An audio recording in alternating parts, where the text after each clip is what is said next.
Hello and welcome to the Overly Animated Podcast, where we take animation seriously. We provide fan-oriented and analytic discussions on a variety of animated shows, movies, and anime, currently featuring Steven Universe, Miraculous Ladybug, The New Powerpuff Girls, and Star vs. the Forces of Evil. I'm Dylan Hysen, and today I'm joined by Sam Quattro. Oh, I'm first. That's a start. Justin Cummings. Hey, everybody.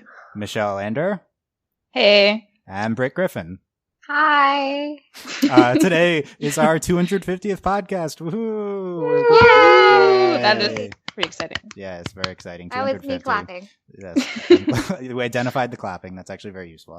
Today, to celebrate, we will be going through our favorite 10 animated movies of all time here on this podcast with each of our co-hosts, with Delaney and Mel's list. You can read about a second from this, and through patrons. And we're all going to talk about a bunch of animated films. We're going to spend only a brief time on all of them, but this is a great way to get talk about a lot of stuff we don't normally talk about. You can check us out at overlyanimated.com, of course, and all yada, yada, yada. A lot to get through here. We're going to go through lists in twos. So we're going to do the rotation of the order I did at the beginning, and we're going to do 10 and 9 for each one, and then 8 and 7. Only 20 seconds on each of your entries about. I mean, it's not like a timer, but if you have honorable mentions before the 10, just list them. Don't. Like, if you want to say 2 words, that's fine, but you can list them before you do your 10. And, the other caveat I want to give is that this is not a definitive ranking for any of us. These are our favorite films. Excuse you. Like this is Sam's definitive ranking, okay, by the way. Sam's definitive ranking. Like all of us are young. No, we haven't seen X old movie. Okay, like yes, okay, but this is a stupid concept doing this. This is like ranking all time when you haven't seen all the movies. This is why it's favorite. Our favorites. I can't give anyone crap about their list. It's their favorites. Okay, there we go. That's the caveat. So we're gonna start here. I'll probably go last through it, but Sam, honorable mentions 10 and 9 on your list. Oh boy, okay. Okay. Oh, by the way, okay. The only criteria I gave everyone was that this had to the movie had to be at least 90% animation. So. Okay. I didn't know that, but that's okay. Well, if you can adjust it, if it's not that, I don't. Yeah, I guess I didn't. I mean, I had to talk to a lot of people. We're gonna have 6 people originally on this. I don't know who I told. Yeah. So, Lego Movie, which is not about 95% animation, is good. Space Jam, no. Who Framed Roger Rabbit, no. I don't. That shouldn't be an animated movie list. Those are. What about Looney Tunes Back in Action? I don't know what that movie is, but this is a. Those are worth discussing. I'm not saying they're not, but just comparing like Who Framed Roger Rabbit to a Pixar film is kind of stupid for this list. Okay, so Sam, honorable mentions, list them, and then 10 and 9. Okay, here are my honorable mentions in no particular order. Okay. When Marnie Was There. Yeah. Yes. As reviewed on this podcast, you can check that out. Yes. Howl's Moving Castle. Which is Lady and the Tramp. Okay. Balto. Okay. Space Jam, because don't let me put Space Jam. That doesn't count. But okay. Yeah, it is. Space Jam's great. A Goofy movie. Yeah. Pokemon the first movie. I didn't even. I love this list. The Tale of Princess Kaguya. Yes. And Scooby-Doo on Zombie Island. Okay.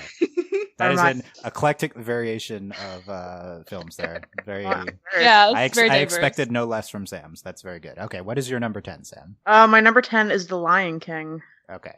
Ooh, good. You want to say why? Briefly, why? I haven't seen it in a while, but when I was a kid, it was my absolute favorite movie, and I felt like, for nostalgia's sake, like, and for like my past self, I had to put it on the list somewhere.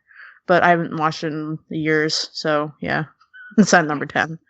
Okay, we'll see if it's on anyone else's. We're not going to do the thing we did before, where someone else's if it's on your list if you listen to our previous list. But anyway, what's your number 9? Number 9 is Persepolis. What is this? I don't know what this is. I've talked to you about it, Dylan, before. Well, I'm Googling it now. I'll see if I remember. Yeah, it's this movie. It was nominated for an Oscar a couple years ago. It's based off of this graphic novel by I forget her name, but she's an Iranian now lives in Paris woman, or France rather, and it's basically it goes through like her experiences like growing up, and it's beautiful, black and white, simplistic style. It's really good. Yes. Yeah. One of these recent foreign Oscar animated film contenders. Yeah, cool. Okay, good stuff. Justin, honorable mentions 10 and 9. So my list has kind of been spoiled. I didn't know we were doing this. I put my list on a blog post months ago. So if you want to see that, there it is. That's okay. I don't remember, Justin. Okay, continue. So go for it. So my honorable mentions are Scooby-Doo and the Cyber Chase, Fairly Odd Parents Channel Chasers, Monsters Inc., Ghost in the Shell, Polar Express, Shrek, Up, Hotel Transylvania 2, Wreck-It Ralph, and Ultimate Avengers. Wait, hold on. Let's go back to Hotel Transylvania 2. Oh, yeah. I have questions. Okay, so first of all, we now have 2 different Scooby-Doo movies. I was not expecting that out of this, honestly. The Fairly Odd Parents is an interesting one because that was a TV movie, correct? That's why. So I did not specify if TV movies counted or not. Interesting. So I don't know if they should. Part of why it's only on my honorable mentions. Yeah, true. Okay. What's your number 10, Justin? My number 10 is actually the SpongeBob SquarePants movie. Okay, I remember this. Hilarious. Yeah. You've seen the list. So happy. I remember. This movie, it was intended to be the series finale. It's Steven Hillenburg's magnum opus. It's amazing. I'm reading my list at this point, guys. So this has all been written already. It's so good. It's fun. It fits in that kind of 95% animation. If you remember, towards the end, there's a live action scene where David Hasselhoff shows up, and it's just so fun. The jokes just like almost all the jokes just land perfectly. It's a really solid film, and it does actually hold up. I just watched it a couple months ago. It still holds up pretty well. Okay, interesting. What's your? I don't think anyone else will have that on their list, but maybe I'm wrong. Probably What is your number 9? Let it go. So okay, Frozen is your number 9. Yo, my number 9 is Frozen. Yeah. It's Frozen. Do I really need to say any more than it's Frozen, Dylan? I mean, if Frozen. If Mel unfortunately couldn't make it at the last second, but if she was here, she would passionately discuss Frozen. Frozen, I think, is our longest overly animated podcast, me and Mel, so you can check that out. I really love this movie. It's fun, it's enjoyable, it's different, it's unique, it's great. I love it. So cool. There you go, Frozen. Good stuff. Michelle, honorable mentions. Honorable mentions are, I actually do have Who Framed Roger Rabbit because I was not aware of that rule, and that movie is so good. The movie is very good. It's very good. So good. We can discuss it. I'm not saying we can't discuss it on the podcast, but Okay, yes, what else? Mulan is on there. Akira is also on there. Ooh. And Secret of Kells is on there also. Ooh, I love that. They're all good. They just didn't quite make the cut of this very arbitrary ranking. Yeah, that's a good choice. I agree. Secret of Kells would be on probably my top 25, but not my 10. Yeah. Okay, what's your number 10? Fantasia, actually, the first one. Okay. As a kid, I think it really helped me have an appreciation for orchestral music. And it was a really interesting mix of different things tonally. The thing with the dinosaurs always really freaked me out, because the one dinosaur straight up murders the other dinosaur. And then there are things like the Pegasus family, which is just very lighthearted and whimsical. It just went in all these different directions, and I just loved that it synced to the music so well. It was really beautiful, and I watched it a lot as a kid. I was a really big fan of it. Nice. I'm interested to see how much classic Disney is on people's lists. That'll be interesting. Cool stuff. What's your number 9? Number 9 is Paranorman. Okay.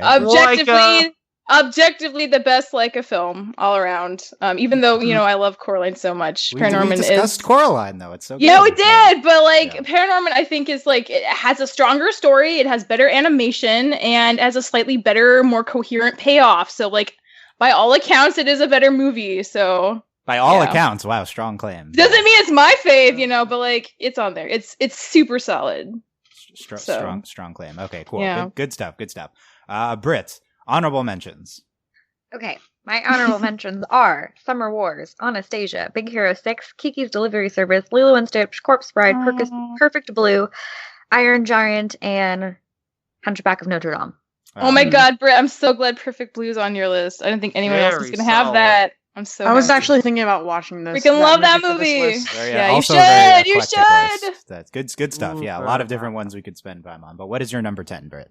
My number 10 is Waltz with Bashir, which is an Iranian film. This one I remember, yeah. Yes, he does. It's a series of interviews this man does, going back into the past, trying to remember the 1982 war that he fought in as a young man. And it's animated, and it's really beautiful, and it's like almost in a comic strip type art form. Really amazing colors. The music is really great. It's just bomb. And then from that really serious film, my number 9 film is let's go.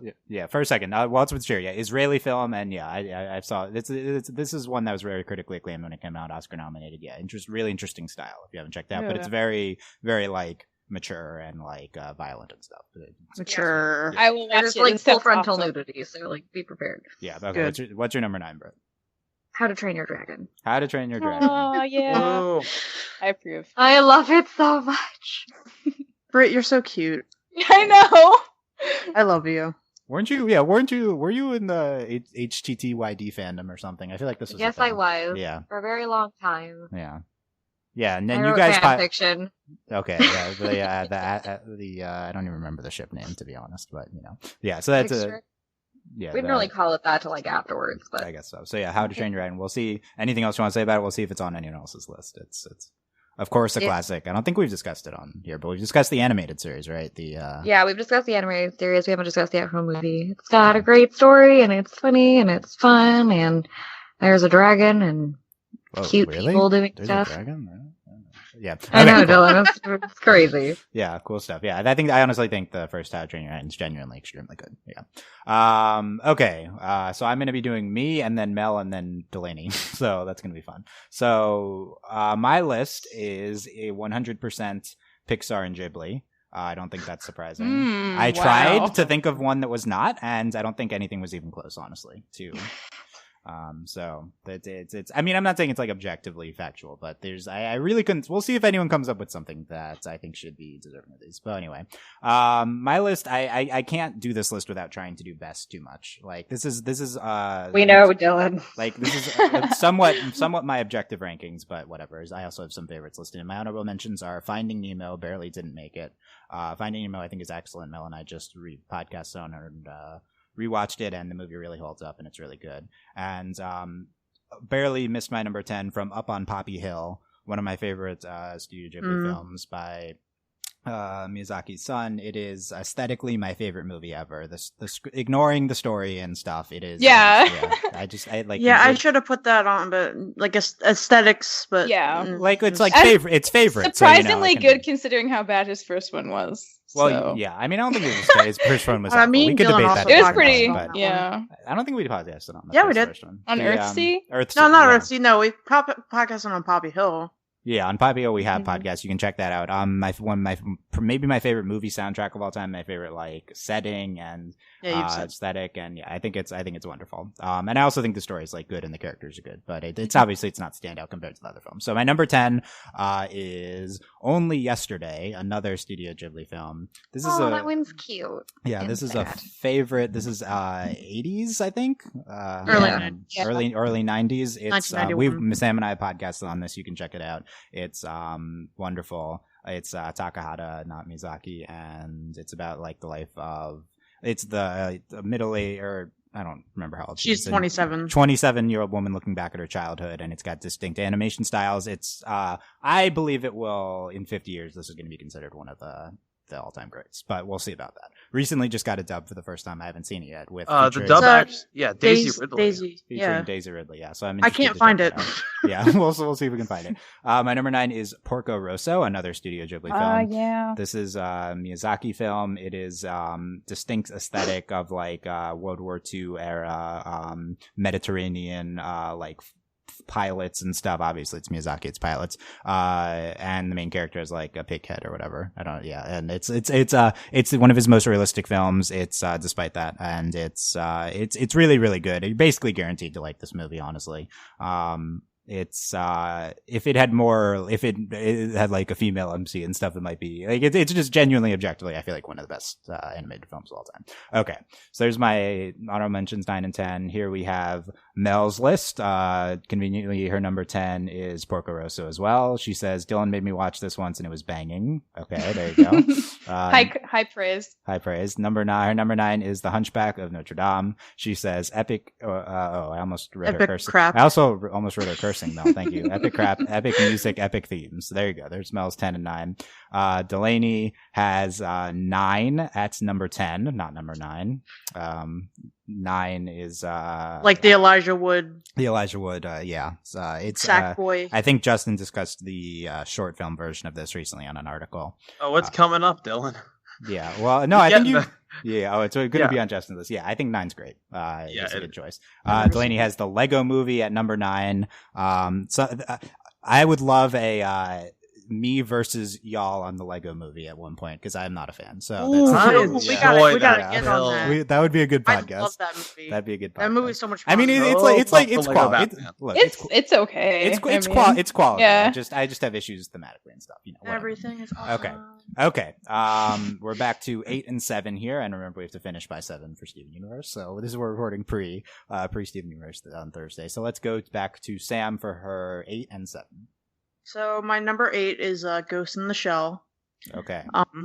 I literally watched it for the first time last night. And it made your list, your top 10 list. That's amazing. Sam took this list very seriously. She watched 4 of the list. Yeah, I did. Originally I wanted to fit Akira onto the list somewhere, but it just wasn't happening for me. I really like the aesthetics in that movie, but Ghost in the Shell, I like the aesthetics even more.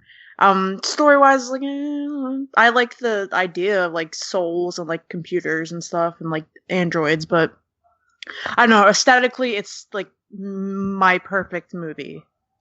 So there you go. Cool stuff. 7. So my number 7 is Paranorman. Oh man. Yeah. I don't know, it's just such a good movie. It just feels really real and really not that it could happen because it can't, but I don't know. It just feels your dog. Yeah, it feels like a real. I don't know, just poignant. It really hit me, and I like it a lot. So there you go. Cool stuff. Okay, Justin, 8 and 7. My number 8 is 9. 9, just discussed. Yes, tell us about 9. Just brought up. I love this movie. I did talk about it. I did an article on my personal favorite short films, and 9 made that list in its original form. Shane Acker's the director. He brought it to feature length, worked with Tim Burton, and they really pushed it forward, and it was a mainstream PG-13 animated movie release. And it deserves attention for that, but beyond that, it's got a really solid storyline. It's not that long of a movie. It's only 70, 80 minutes maybe, but it does so much in that time frame, and it's really, really memorable. And if you haven't seen it, I highly recommend checking it out. The aesthetics of this movie, I feel the are aesthetic the key is to this. gorgeous. Yeah. If you're in a dark post-apocalyptic feel, then 9's an interesting take on that. The seamstress is one of my favorite creatures of all time. She's gorgeous. Yeah. Gorgeously creepy, but gorgeous. Yeah, I agree. Gorgeous movie. What's your number 7? The only anime movie to make my list, and I want this movie to be discussed on a podcast. I will host it, The Girl Who Leapt Through Time. Yeah. Oh yeah, we should totally do that. Yeah, that so, movie's awesome. I love that movie. Interestingly, I have still not seen it. So yeah. Oh, Dylan, you would love it. It's so good. I got worried. I got worried when Summer Wars got mentioned earlier that this was going to be brought up too. It's the same director. Yeah. But this, honestly, it's such a beautiful coming of age story. Yeah, it's an anime movie about a young girl, and it's not Miyazaki, first off, which there's a rarity. But no, it's really a solid movie. They take the time travel premise, they make it rather workable. No spoilers. And I'm not trying to. Well, it's about time travel. That is literally all I will say about the plot. Is it's about time travel. I couldn't tell that from the title, but yeah. The Girl Who Leapt Through Time. Yeah. Who would have guessed? I have seen Summer Wars. It's pretty good. Summer Wars. This is the one movie. Usually, I care more about plot working than I do happy endings. This movie, it had me begging for a Deus Ex Machina several times. But the movie's so clever; they make it work so that everything they don't need to rely on that. It's such a brilliantly told story. Nice. It gives you it's a great movie. Honestly, Go watch this movie. Yeah, no, I mean, I'm saving it for when we podcast about it. Yeah, basically. Go watch it, Dylan. No, okay. We're podcasting, Justin. Chill. We're in the middle of a podcast. We're in the middle of a podcast. Okay. We'll take a break. We'll come back. BRB for an hour and a half. Yeah. Michelle, your numbers 8 and 7. Number 8 is Perfect Blue, and number 7 is The Last Unicorn. Okay. They're both so good. Perfect Blue, Bray, when you brought Perfect Blue, I was so excited because like I feel like we're talking about how much I like it because it's like so messed up. It's like So it's a Japanese animated psychological thriller. Like it's about basically this girl, Mima, who's like a teen like pop idol icon, and she wants to like basically quit the pop business and become an actor. And there's like a lot of pushback from her fans about it because she wants to do like more like adult mature roles. And like there's this other subplot about this like creepy stalker guy who's like following her around and being a huge creep, and also like, you know, like having kind of like a split personality. And like a lot of people argue that Black Swan got a lot of its material from this movie, and I have to agree with that. There are some very that's where I know this from. Yeah. Cinematic like similarities, like shot by shot, that are just like too much to ignore. I think it was inspired. What's his face? Darren Aronofsky. Yeah, that's his last name. He's known to do that. He's known to like he got permission to use some of Perfect Blue for like another movie he did before, but not specifically for Black Swan. Yeah, for Requiem for a Dream. So like. He definitely, but like Perfect Blue's so good, but again, like very adult themes, like sexual assault, violence, like blood stuff. Yeah, but it's really good. So like, if that doesn't turn you off too much, I definitely recommend watching it because it's so interesting. You know, the thing with I feel like with thrillers is like they do plot stuff really, really, really good. Like they're very thought out, and they always keep you like on your toes, and I love that. And I think a lot of other people will. So you should watch this movie.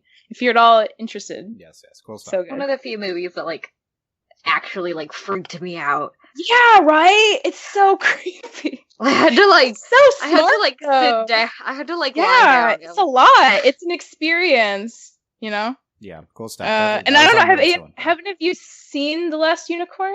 No. Yeah. I need to. I totally forgot that. I'm gonna have to put that up. Man, I love this movie. It's basically like, you know, what it's called. It's about this unicorn. He finds out she's like the last one of her kind, so she like goes on a quest to find out what happened to all the other unicorns, and she, you know, meets a lot of people on the way and has like magical adventures, and it's really thoughtful and it's really beautiful. And the music's really, really great, and it's just like it's one of those you watch like as a kid, you're like, that was nice, and you watch it again when you're like a teenager, like, oh, this is like actually really good, and you appreciate it like way more. But it's a really good movie. Good stuff, yeah. You should watch it, Dylan. Yeah, I mean, we've had a lot of discussion. This has been brought up surprisingly many times Unicorn's really good. Yeah, okay. Good stuff, Michelle. Brit, your numbers 8 and 7. My number 8 is The Black Cauldron. It is a Disney film, and it's about this dude who finds a psychic pig. He's like 10, and he has to protect it from this evil horned demon man, and then he finds a princess with these magical orbs of light, and they go on an adventure. And it's really well. This is the worst description ever, but it's really, really good, and it's based off of, I think, a book series. It came out in like 1985, but it's like one of the like dark horses of Disney, but it's really good, and you should watch it because it's a little like hokey in some places, but it's like it's charming. It's charming. And then my number 7 was Princess Mononoke, which is like a classic. Yeah. And I just this is the most beautiful movie. Like the ending scenes. Literally, I remember the first time I watched this movie, I watched the ending like 5 minutes, like 20 times. And then I cried a lot. Nice. And yeah, it's really for sure more Mononoke discussion later, for sure. Yeah. Okay. Good stuff. So what me then, Mel, then Delaney. So I have The Incredibles at number 8. There's nothing about The Incredibles that I personally connect to. This is a complete best, like not a favorite. I mean, other than like doing superhero tropes incredibly, but Mel and I rewatched The Incredibles recently, podcasted. I mean, recently within the past year, and this is basically a perfect movie. Like, it is. There's less than 10 films I would put that designation for, it like live action or animated. This is like a perfect movie. There's it's so strong. It's one of the best narratives I've ever seen. It's perfectly executed, and especially if you're into like what it's doing, then you're gonna love it. Like it's, I don't know, everyone's seen Incredibles, you know, and we're hyped for Incredibles too. And coincidence, my number 7 is also Princess Mononoke. So there you go. You could argue it should be higher. I mean, this is considered one of the best animated films of all time. Again, I don't personally connect to a lot in this. I personally connect to like the female lead. There's a lot going on in this movie. There's maybe too much. I need to rewatch it again, but like it's almost perfection, and it's like one of the most influential films of all time. And like without this movie, you don't get Avatar and associated series. I mean, this is frequently cited by Mike and Brian for like big Avatar influence and stuff like that. I mean, I'll need to rewatch it again. We'll podcast on it at some point, but yeah, I mean, obviously it's a super big classic. Mel's number 8 is The Prince of Egypt. She says beautiful animation and music. Having been forced to see this movie like 20 times, I am not on this one, but I do think it's good. That's my commentary, not Mel's. Number 7, Mel's number 7, unsurprisingly, is Lilo and Stitch. She says Ohana. It's an inside joke with Ohana, I guess. Yeah. I love you, Mel. Yeah. Family means nobody left behind. Yeah. Or forgotten. Yeah, there you go. There's Mel number 7. Delaney's number 8 and 7 is Wreck-It Ralph. There you go. And How to Train Your Dragon. She has it 7. Yeah. Good movies, both there. We're down to 6 and 5. Let's go to Sam. Okay, so I'm gonna be real with you. I don't have a number 5, so let's just get that out of the way. No, I couldn't really think of I couldn't put any movie in between. You had a million honorable mentions. Yeah. Number 5. No, but I couldn't. Lion King is solely number 10, and I didn't want to move everything, so I don't have a number 5. Okay, that's fair. So I'm sorry. This is my. I don't think that's fair, but we can continue. So you get 6 to 4. I'm taking this way more seriously because it isn't acceptable to me to be on my list. So okay, leave me alone. Okay, all right. So my number 6 / number 5, I guess, is Only Yesterday. Yes. This is my favorite Ghibli movie. I don't know why it's boring, to be honest. It is boring. It is very boring. But I don't know. I always I guess growing up and even now, growing up being in high school and stuff. When I first saw this movie, I always sort of went for things that people kind of passed over and didn't really like and sort of didn't consider as being the best. Saying that she's a hipster is what she said. I am a hipster. Yes, that's literally what you just described. Yes. So Only Yesterday is not mainstream, so I was like, oh, let's check this out, and it ended up being my favorite. I don't know, just this slice of life, sort of relaxing, relatable. What movie talks about periods and animation? No, extensive period scene. Yeah, it's great. Exactly. And it's out of early 90s Japan. It's pretty incredible. Super. I'm not gonna call it a super feminist movie. There's some qualms, but it's super female dominated. I mean, obviously it's all about this girl's life. Yeah. Only Yesterday, my number 5 and 6. Good. It deserves both spots. I'll say. Yeah, there we go. Yeah. Justin, what are your 6 and 5? All right, so coming in at 6, it's my second favorite Pixar movie, so the first one's coming up later, but my number 6 is WALL-E. WALL-E, yes. There you go. I'm in the minority as far as people who really like this as one of the best Pixar movies. Everybody loves WALL-E. I don't think you're in the minority. I don't understand why. Why does everyone love WALL-E so much? But so many people would put Incredibles and Toy Story above it. Personally, it's only behind one movie, and that's a recent one. But the things about this, there's a large contingent of us who love WALL-E. Yeah. Okay, I don't happen to run in the same circle with many of them except you people.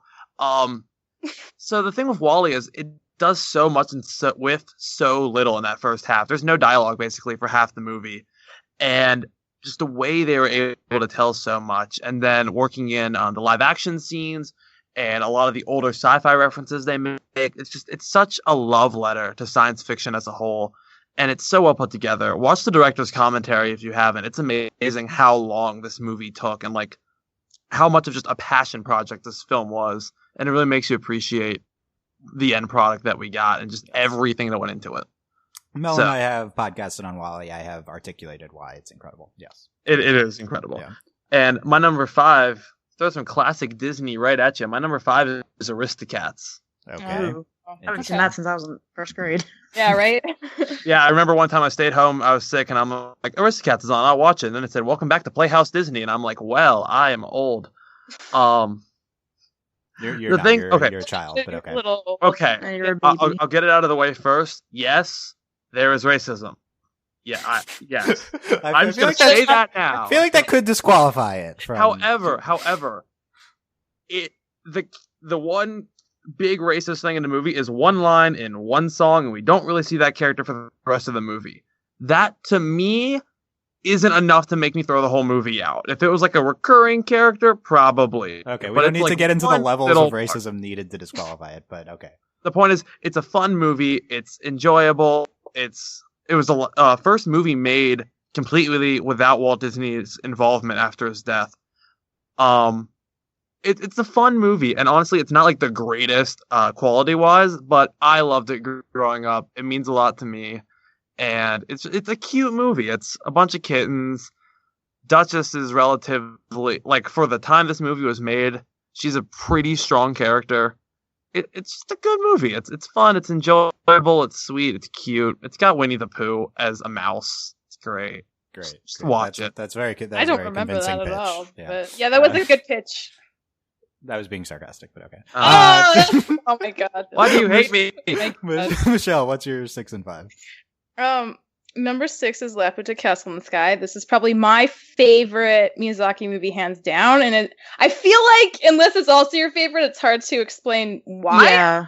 It's like a perfect story. You know, the stakes are so reasonable, and the characters are so good. And it's, you know, and like sometimes people give it like Sheeta crap for like not being like freaking Nausicaa or like, you know, like I don't know, like Sophie, but like she's so good. Like not every like girl character has to be like super strong. Like she's strong in her own way. And like when the chips are down, oh, is she? Yeah. She does her best, and she, you know, and like Kazu's just like such like he's the most amazing, supportive like guy friend / you know, love interest, obviously. But like he's just like so great. And like, and the grandma and her sons who are like bandits, like it was like the best ever. And the songs are so good. Like when like Pazu's like playing the trumpet, and then like it is a big shot of like the whole town, and then like the sun comes out. It's just like so gorgeous, you know? Yeah, I barely don't know. That. It's such a trip. That movie is so great. I love it so much. It is. I feel like it is a road trip movie. Yeah. Oh my god. Well, I mean, it's like a road trip in the sky in a way to the castle. It is. Yeah, I would say so. Good stuff. We'll talk more about it. What's your next one? 5 is Coraline. Coraline's just, I love Coraline so much. I mean, hold on. You ranked the other one lower, but you said it was better. Okay, you want me to be honest, Dylan? I can't rank these movies. Like, I can't rank one more than the other. This is completely fake. You could say the other one's your favorite, but this is your favorite. The other one's better, right? Like that's what you could say. I don't know if I can do that. Check out Michelle and I's Coraline podcast. Yeah, we talk about a lot about it. It's great. Coraline's really great. Yeah. Awesome animation. Awesome movie. Another great aesthetic type movie. Yeah, very, very aesthetic driven, that one. Brit, 6 and 5. My number 6 is Mulan.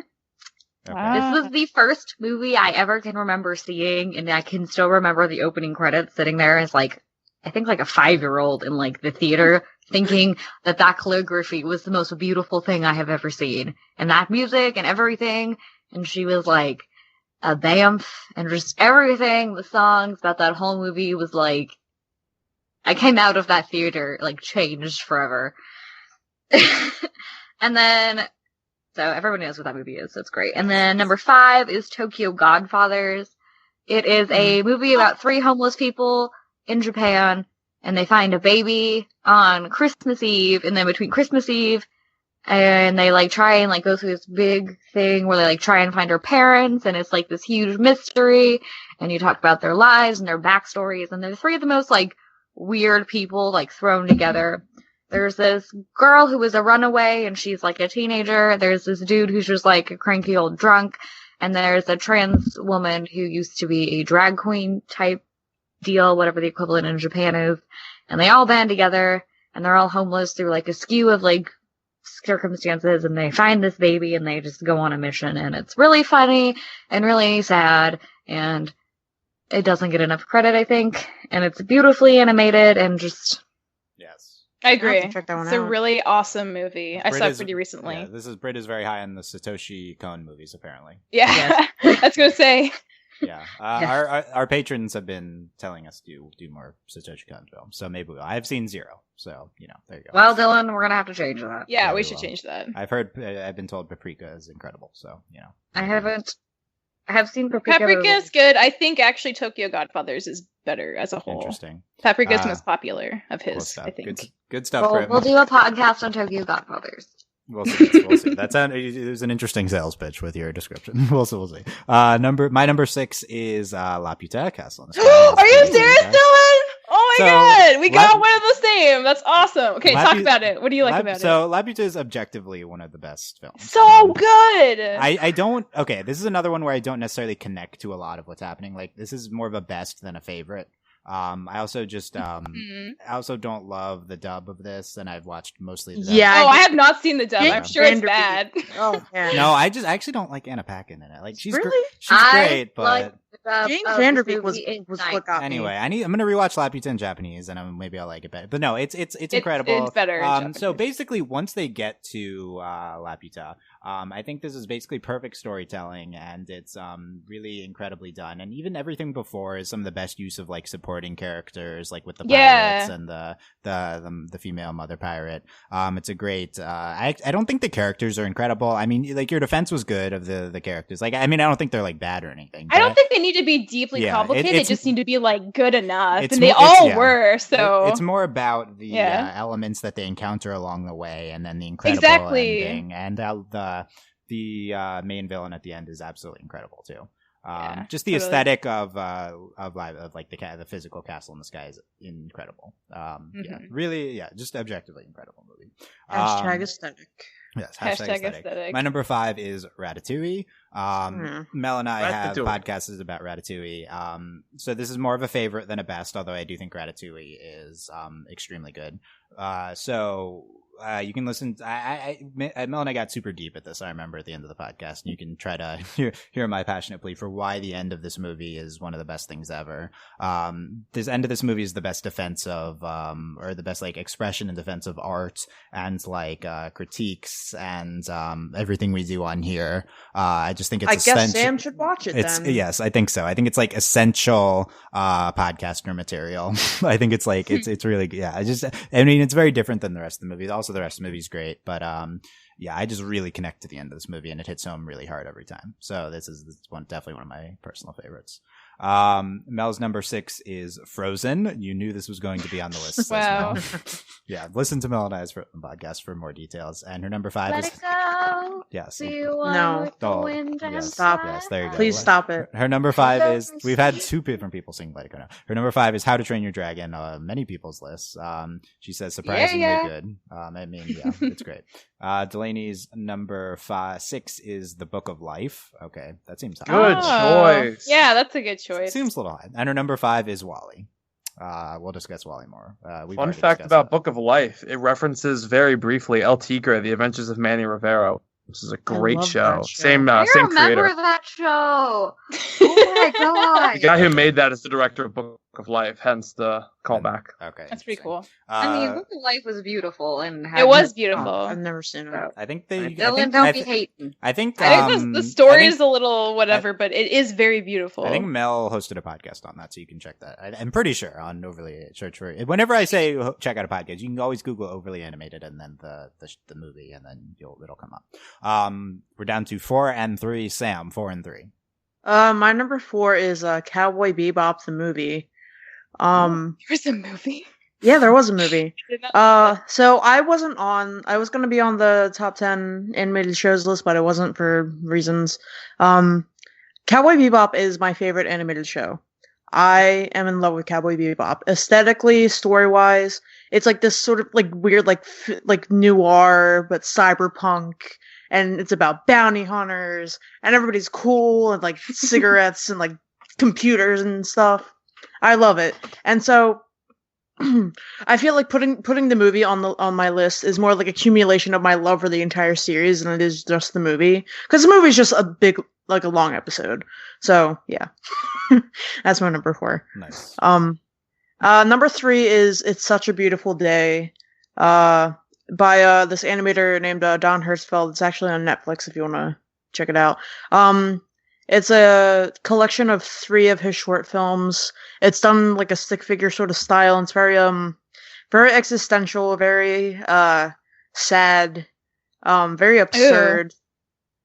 Like absurdist sort of. It's like absurdist sort of humor, but it's very serious, and it sort of makes me think about like life and what my place is in the world. And I don't know, any sort of movie that can trigger that in like a more intellectual way as opposed to like a negative way is good on my book. So yeah. What was the name of that again? I definitely want to look this up. It's Such a Beautiful Day. Okay, I think by Don Hertzfeldt. I think this is on some sort of blog post or something. No, we talked about it. Remember when we did the what you're watching things? Oh yeah. Okay, we've discussed it before in some form on this podcast. Yeah, it was one of mine one week. Cool stuff. Good, interesting choices there by Sam. Justin, 4 and 3. My number 4, I don't want to say it's cliche, but it's kind of cliche. It's The Lion King. I mean, it's wow. That is like your childhood. That is maybe a little after, actually. That is. I grew up. I literally had a period where I kept this in my DVD player for a month, and I basically just watched it every day. I truly adore this movie. I could see that. I could see that. I can see that too. Epic. I love it. I still cry. I've seen it more times than I can count, and I still cry. I love it so much. So you're saying you cry every time? That's what you're saying? Yes, yeah. I cry every time. If you cry. Yeah. It's a beautiful movie. There you go. It's honestly, in my mind, the best 2D animated Disney movie. And that's a very bold claim, I know. But for me, I have to stand by it. I don't think anyone's going to fight you on that. I mean, it's a highly regarded movie. Yeah. I mean, I think people would fight me maybe Beauty and the Beast, but Mel maybe a little bit, Mel So, what's your number 3? My number 3 is very, very recent. Zootopia. Interesting. That's a good one. I really like that one. I saw this twice in theaters. I really, really like this movie, because this, to me, it's kind of this culmination of this kind of new Disney Renaissance we've entered in recently, because this movie is basically made for the modern era, right? It works so well in 2016 with the meta humor, with referencing other Disney movies, all the themes of it, just everything about this movie. It works so well. The jokes are all on point. There's so much to get into in it. The cast is incredible. J.K. Simmons as a lion in a Disney movie. I didn't realize he was in it. Lion Tenzin, the rest of the cast is great. I cannot remember her name, unfortunately. The one who plays Judy, she's Snow White on Once Upon a Time. Her name escapes me. Yeah, you know who I mean. I love her. Yeah. The whole cast in this movie was great. It's a great movie. Watch it if you haven't seen it. We have podcasted on Zootopia. Check that out. I disagree with this ranking, and for more info, check out our podcast on it. Oh my god! Check out. Don't ruin it. Yeah, way to ruin Justin's fun, Dylan. No, I mean a lot of people generally agree with you, not me, on that. So whatever. So let's go to that was 3, right? Yep, that was my 3. Okay, Michelle, 4 and 3. 4 is also Persepolis, which I'm happy was brought up before because this is a really, really great movie. Yeah. And I love the style. I love following this girl through her life, and I love that it's like based on an autobiographical novel, which just like adds credence to like the interesting complexity of like it being a real life situation, maybe hyperbole, but still super thought provoking, super interesting, really, really well executed. If you have not watched it, please do. It's good time. Good time. Number 3. Number 3, the Iron Giant, which I know will make Delaney really happy because she really. Delaney's not. I think this is her number 1. Yeah, she's not probably.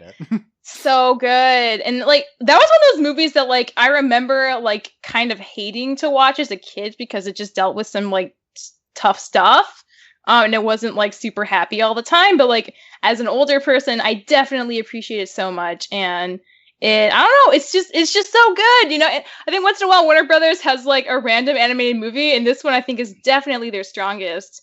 See, that's so solid. That's my thing. I like hated it as a kid, and I haven't gotten over it. Yeah, I haven't gotten over it yet. Man, you should give it another watch. How long has it been for you since you've watched it? Oh, it's been a while because I hated that they played it all day on Thanksgiving. Yeah, I hated it, but it's actually amazing. I think it's definitely like it's just like hard sometimes for your kid to watch really sad stuff. I have no opinions. I haven't seen it recently, but I need to see it again. Yeah, it's really good. Yeah, good stuff.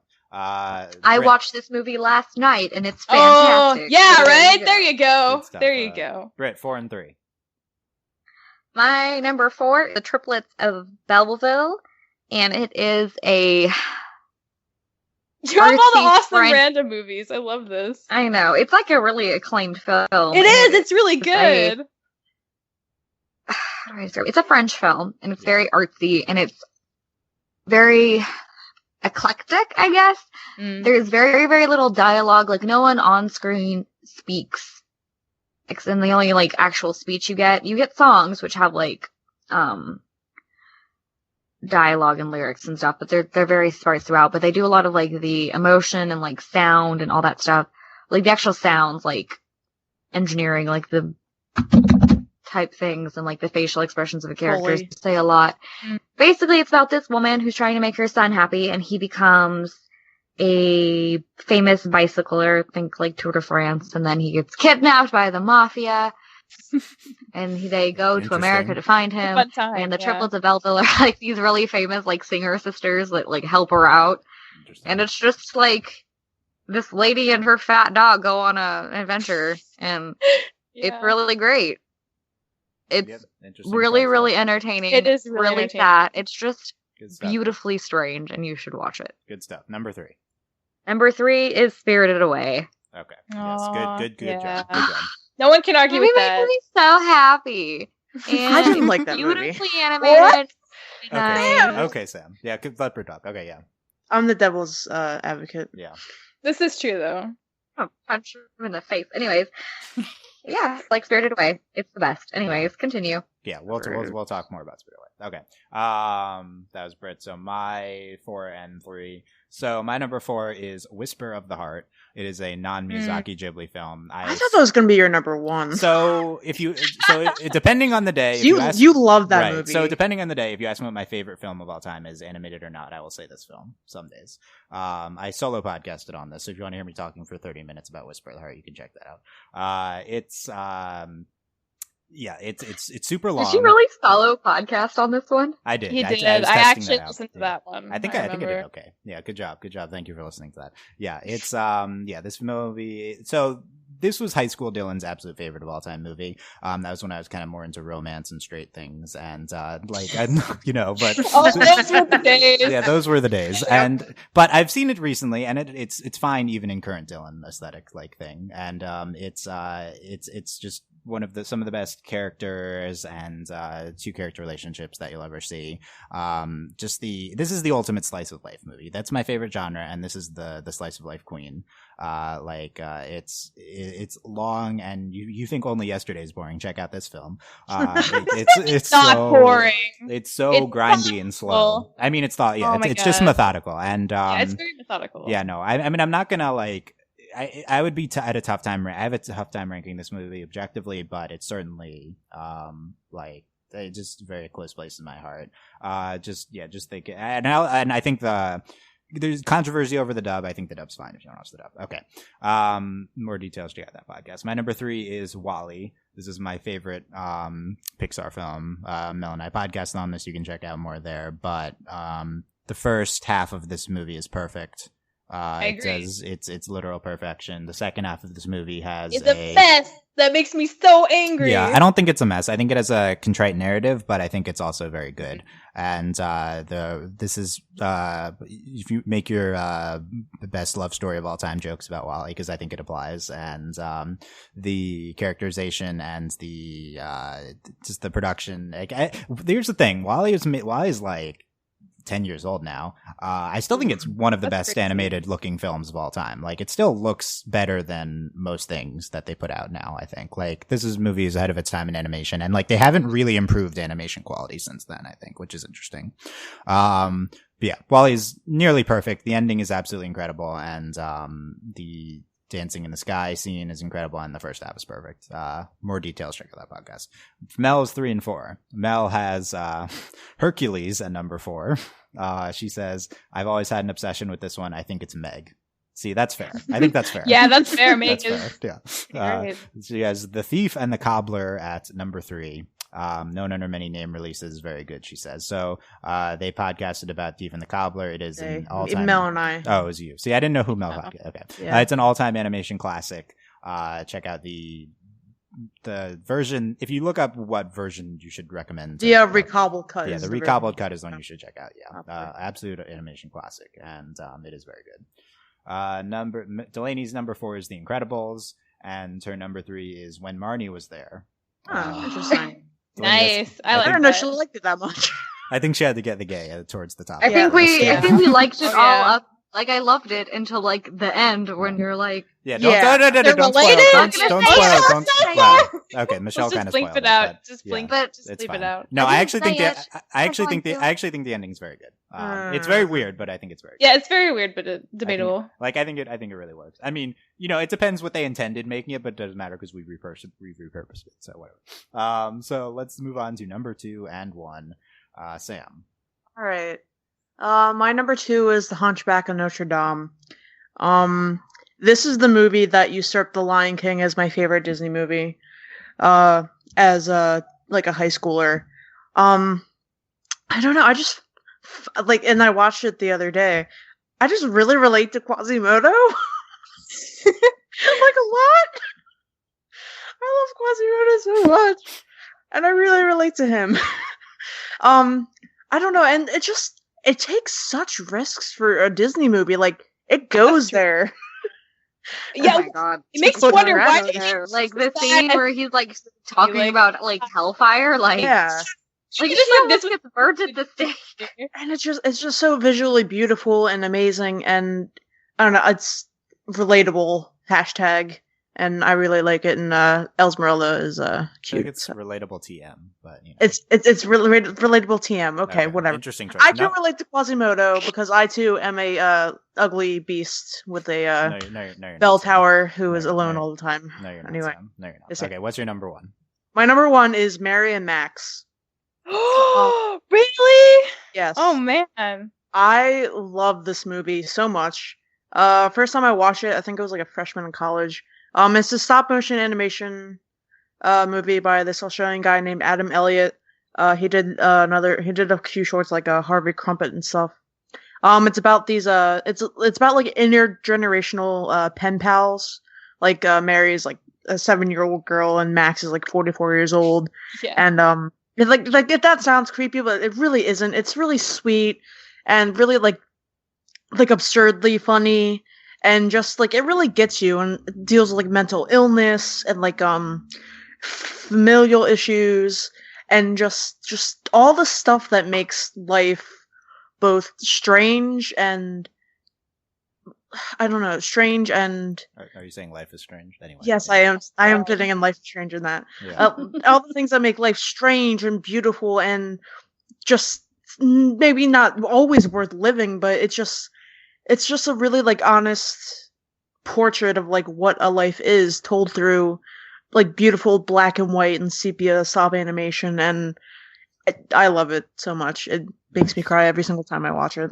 That's a really good pitch for it. I remember the first time I watched it, it made me so uncomfortable, but it made me uncomfortable because it was so like legit, Yeah. you know? And I recognized that. It's like, man, this is really hard to watch. I wonder why. Maybe I should like work on myself a little so I don't relate to this so much, but it's so good. It is. Sam cries every time. You cry I every do. time. Okay, good stuff. Good stuff. Justin, 2 and 1. So I feel like mine are almost too predictable, knowing me as a human being. That I didn't find some deep, obscure, wonderful indie movie that will make you That's question okay. That's everything. okay. Is it Space Jam and Space Jam? Is that No, what it's it is, not. Justin? I would No, it's hope Looney not. Tunes Back in I wanted to Action, put which Space is Jam on Brendan my Fraser list. Space Jam. Is it actually Looney Tunes no. back in action? No, but Oh my watch God, it. please. Brendan Fraser silly sister action. Okay, what's your number 2? My number 2 is Inside Out. Okay. Yes. Oh, okay. That is my personal favorite Pixar movie. I love coming of age stories. That's very apparent by my list.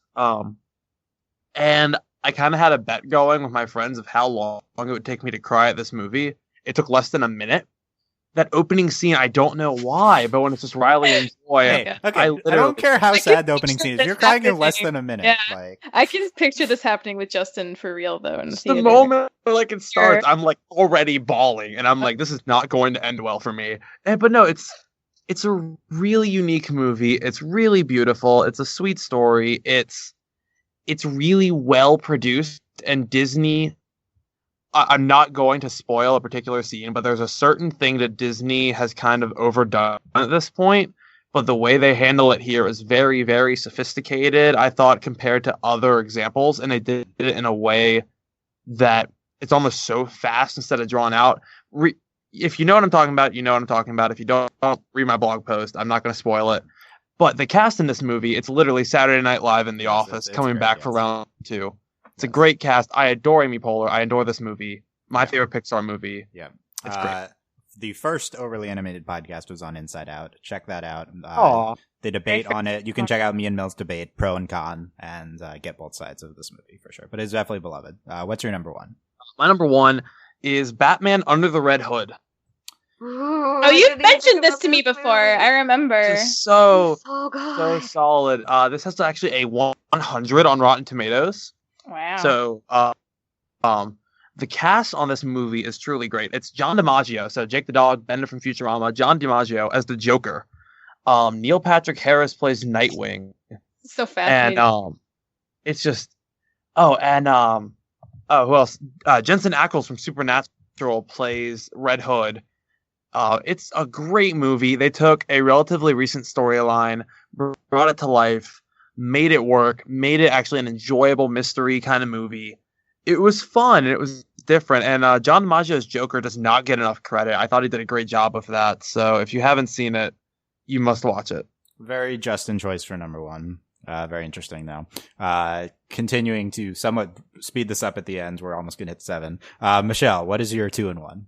Number 2 is Whisper of the Heart, actually. I was not expecting this movie to, be so incredibly appealing to me as a high school student. But it was! And I think, you talked about it a lot, Dylan, and I agree with your points. So I don't have a lot to add to that, but it's very, very good. This is a high school romance movie, but you'd be surprised. We're not ones to find the straight high school romance movie. It's got a lot going on, and her relationship with her family, her trying to be a writer, and that process, and there's a lot here. Friends, and it's just slice of life, but it's very well done, and it's very believable, and that's super engaging. And if you like character movies, it's one of the most perfect character movies ever. So Shizuku check it out. Shizuku's one of the best characters she's so ever. good. One of the best characters ever. Yeah. I didn't know that would be your number 2. That's awesome. Good stuff. What is your number 1?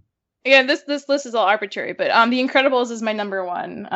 Perfect movie. So many. This is one of those movies, and for me, dialogue is so huge for me. If something has terrible dialogue, I will hate it because I'll be so mad because good dialogue is so important. And this movie has such good dialogue, and that makes me so happy because actors can act as much as they want, but the dialogue sucks. They have to overcompensate, and that is a shame. So that movie is really good in that department, and that's really wonderful. And the animation is totally great, and the story is really solid. And I just remember watching the storyboard special features, and just the thought of how they choreograph each shot, and how good it is, how good the storyboards are, and the translation is just it was so good. I can't imagine how many amazingly talented, awesome people they just crammed together for that movie, but it really paid off. There's hardly anything bad you can say about it. The animation's not even that outdated. It's really hard to say anything bad because it's so good. Yeah, no, it's perfectly written, and it's. That's why it's my number 1. Yeah, no, I think it's impossible to argue with that. I mean, I'll argue with that, but it's oh my god, it's definitely top 10 material. goodness. Britt, you're 2 and 1. My number 2 is The Prince of Egypt. Okay. Oh, okay. Why do you love The Prince of Egypt? It has amazing music and themes, and it makes me feel everything. That's important. We watched this movie in Sunday school every year around Easter, and it's just. So you also watched it every year, and you still like it? Yes, I love this movie. I swear I've sit through that 20 times. I don't think I've ever fully seen it. I could sit through this movie 20 times because it's just that good. The music's that good. The animation is that good. The storyline is that good. It's not historically accurate because we made his trek back into the desert. He was in his 80s, but we'll just throw that out the window. Yeah. There you go. Basically, it's really beautiful, and I cried like a bunch of times when the tree scene. Brit cries No every spoilers. time. Yeah. Right. No spoilers for one of the most well-known stories in the world. Yeah, Okay. it's Brit cries every time though. Yeah, good stuff. And like how eerie when they walk through the parting of the Red Sea, and you see like this giant fish just swimming everywhere, and just hits you right in the feels. And it was one of DreamWorks' first movies, and it was a really ballsy movie to make. Yeah, Like, we're gonna tell the story of Moses. Yeah, and upset probably a bunch of religious groups, but no, I think everyone kind of liked it. You know, Yeah. Good stuff. What's your number one, Britt? My number one is Howl's Moving Castle. Yes, it is known. What? Talk about Howls for a little. This movie just makes me so happy. I watch it all the time. I love Sophie so much. I think Hal is the most ridiculous thing ever. I love Margot and their story and how they just walk around in this house, and everything that Sophie says is like the best thing ever. Like, she's so funny when she's old. She's so sassy and so nice, and I just like to see her be brave. And I like the boy who swallowed a falling star, and I like Markle, who's cute and little and adorable, and I like the angry, terrible Calcifer fire demon, and Turnip Head, and the Wicked Witch of the Waste, and it's just like such a well-made film. Like, it's not even perfect, but it's so in its element that it's just spectacular. It's very Howlsy. Yes, it's very Howlsy. We have yet to podcast on Howls. Britt will definitely be on that one whenever we do that. So that'll be good. Good stuff. Okay. My number two is Spirited Away. So you can take these 2-in-1 switch sometimes. Spirited Away is perfection. It is one of the best experiential movies ever. It's gorgeous. It's one of the most influential movies ever. Like, I need to watch Spirited Away again. I've been craving it. I've been craving the experience of watching it. And you crave that movie. The feelings. The way some people crave minerals. Yeah, the minerals. Oh my god. Nice 2014 Tumblr. You're welcome. The last meme of 2014. Oh my god. Yeah, no, Spirited Away is incredible. We'll podcast on it soon because we need to. I should be on that podcast because I don't understand why everybody likes it so much. Oh yeah, you should. We don't need. I don't know if I need a point counterpoint for Spirited. Yes, you do, because I am the perfect counterpoint. No, Spirited Away. One of, if not the best films of all time, animated or not. Number one is Nausicaa of the Valley of the Winds. I believe this is the best movie of all time. I don't understand. So, animated or not, I believe this is the best movie of all time. So, this is, watch it like it's an all-time classic.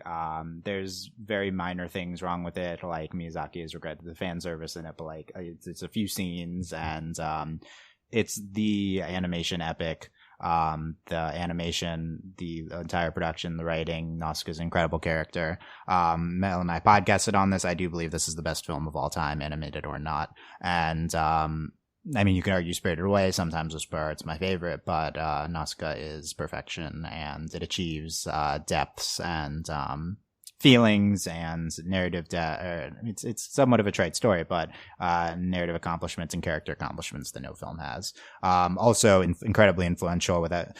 The Nausicaa's village is literally the air nomads, so you don't get Avatar without Nausicaa. You don't get a lot of stuff. You don't get all of Miyazaki's later works. This is the founding point. Sometimes I waver from this designation, but you know, it's Nausicaa. It's number one. Mel's 2-in-1. She has Incredibles. She says because at number 2, Mel agrees. Mel is definitely high in Incredibles. Mel's number 1 is Beauty and the Beast. She says one of the most revolutionary animated films ever made, incredibly impactful on all future Disney animation, and could have written several papers about this.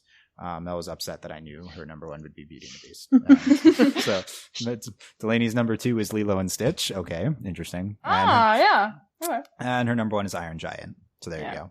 I also asked our patrons to give us some of their favorite animated films.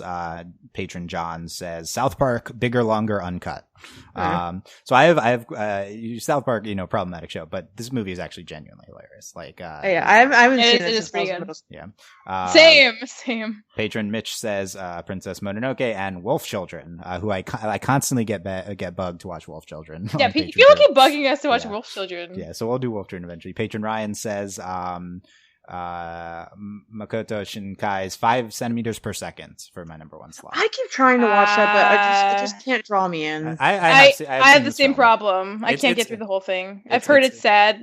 It's very good. The movie's very good. Okay. He also has Porco Rosso, Wind Rises, and Tale of Princess Kaguya. Yeah, very good films. Hansel says, patron, I think Phonician / Hansel, The Lion King and Beauty and the Beast. And he also says South Park is also great, and I enjoy Mononoke and Spirited Away. Okay. I thought Beauty and the Beast was okay. I have not seen in so long, I haven't seen since high school. Everyone on here, send me your lists in text form. I'll put these on the post. You can check them out at overlyanimated.com for the text version of our list. Thank you very much. Thank you guys very much for listening. Happy 250th. Let us know what your favorite animated films are in comments anywhere. And you can consider giving us an iTunes review for our celebration or supporting us on Patreon at patreon.com/overlyanimated. Thank you very much to patrons Mitch, Cordell, Beatrice, Nate, Angie, Jamie, Rachel, John, Ryan, Catherine, Taylor, Devon, Jade, John, Fonish, and Victoria, and Caterin, Fever, Mitch, Gunnersy, Beach Change, Nathan, Fillion, Buzz Like Your Mailman, Rachel, Ryan Rowe, Brian Cook, Needle, Diamond Day, Joel, Garfield, TBD. Check out. There's 3 now? God. Check out. Yeah, we got to catch up. Check out Star, I think, is our next one. No Ladybug this weekend. And that's it. We got to go podcast for our next one since we're literally doing it next. No, because I'm not putting this up until after Steven Universe because we're literally about to do it. Okay, we can go watch Steven Universe. Thank you guys for listening. Thank you all of you for being on. And we will see you next time. Bye. Bye. Bye.